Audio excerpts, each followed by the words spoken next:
Imagine not being able to eat the food you want because it feels like the food you're eating is choking you. I, for one, cannot imagine that because I absolutely love food and I cannot imagine not being able to enjoy my food. However, there are some individuals out there who experience this condition known as dysphagia. Hi everyone, my name is Siti Nur Jannah by Nur Aznan, and this is my video presentation for Pitch 2023 on assessing the associated factors of dysphagia among older patients in Hospital Sultan Abdul Aziz. So, what is dysphagia? Dysphagia is defined as the feeling of food being postponed or stuck in the pathway from the mouth to the stomach, and it is considered as a geriatric syndrome due to the higher prevalence in older adults. So, why is dysphagia often experienced by older adults? This is due to aging. As you can see here, aging can cause physiological changes such as cerebral atrophy, decline in nerve function, and also muscle reduction. Other than that, it can also increase the risk of stroke, neurological diseases, and also cancer. So here is some of the prevalence of dysphagia among older adults. So, what is the importance of my study, or why am I doing this, or what is the problem statement?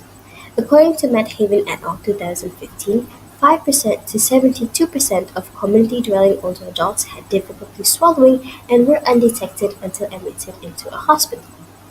Other than that, the prevalence of dysphagia is expected to rise drastically in the United States due to the demographic trend, and it is safe to say that in Malaysia itself, it is also expected for it to rise, for the prevalence of dysphagia to rise, due to the demographic trend where older adults are actually increasing. Next, there are still limited data on the factors associated with dysphagia among the general population of older adults in Malaysia. Finally, dysphagia is associated with longer hospitalized period, higher hospital costs, many health complications, impaired social and physiological well-being, and eventually death if left untreated. So, what are the gaps of the study? First is limited data representation when it comes to the prevalence of dysphagia in Malaysia. Second, limited data on the association of dysphagia and function decline during hospitalized period of older patients with the absence of dysphagia causing diseases. Now, what are the significance of the study? First is to explore and fill the existing gaps of the established research. Second, the data and method of this study will be available as reference for new and further research. And finally, provide insights to government healthcare services on the underlying factors associated with dysphagia to develop, improve, and standardize new treatment and management.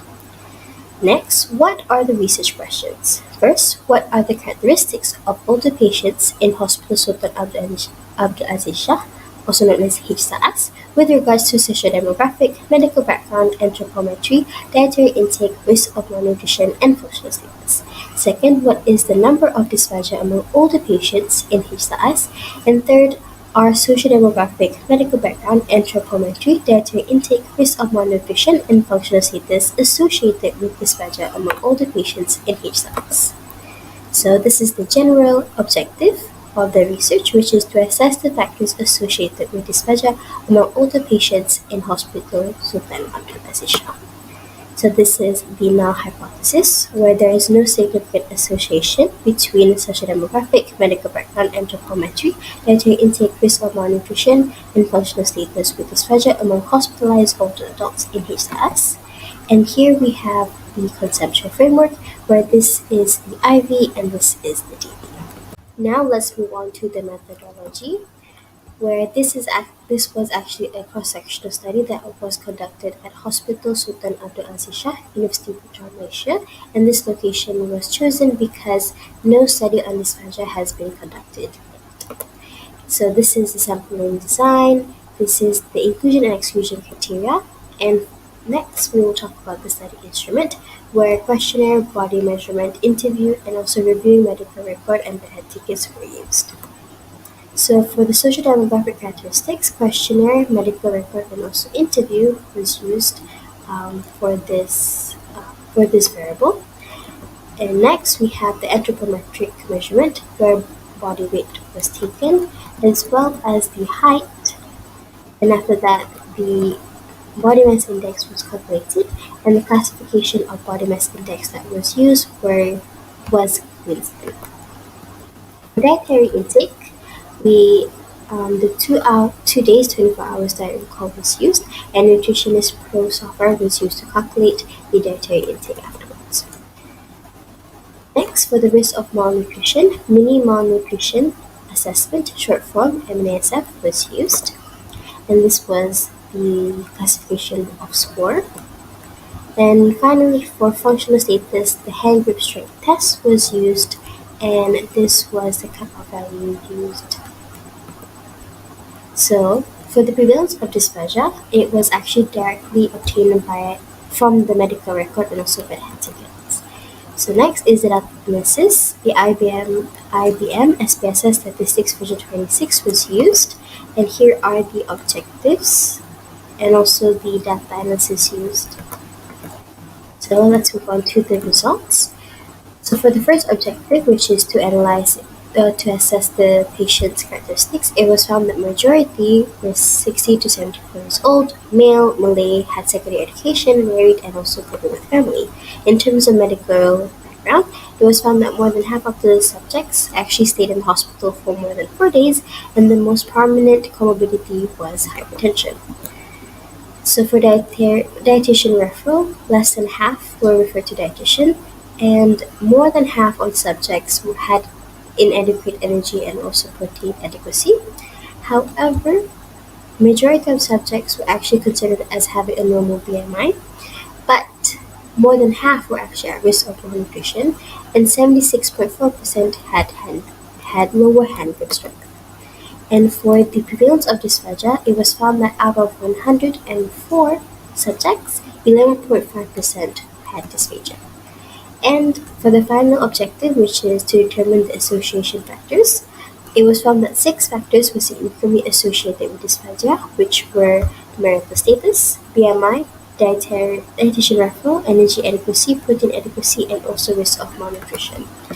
So, let's move on to the discussion. The prevalence of subjects reported to have dysphagia were 12, also equal to 11.5%, which is actually lower compared to past literature. This may be due to differences in socio-demographic background and also the setting of the study itself. Next, marital status is related to dysphagia as it may affect the motivation to eat, impacting the nutrition intake, causing overall muscle weakening, including the muscle responsible for swallowing. And then difficulty in swallowing can also affect the dietary intake, leading to inadequate energy and protein intake. This may then lead to malnutrition and weight loss, causing most of the subjects with dysphagia to be underweight. And finally, dietitian referral is related to dysphagia, as dietitian is one of the health professionals that is in the multidisciplinary team in dysphagia management for dietary modification. So, in conclusion, marital status, BMI, dietitian referral, energy adequacy, protein adequacy, and risk of malnutrition were significantly associated with dysphagia among older patients in HSAS. This study proves the importance of early nutrition screening during admission for early dietitian referral to treat patients with dysphagia to provide optimal nutrition care for positive health outcome. So that is next. These are the references that was used in my study, and that is all from me. Thank you.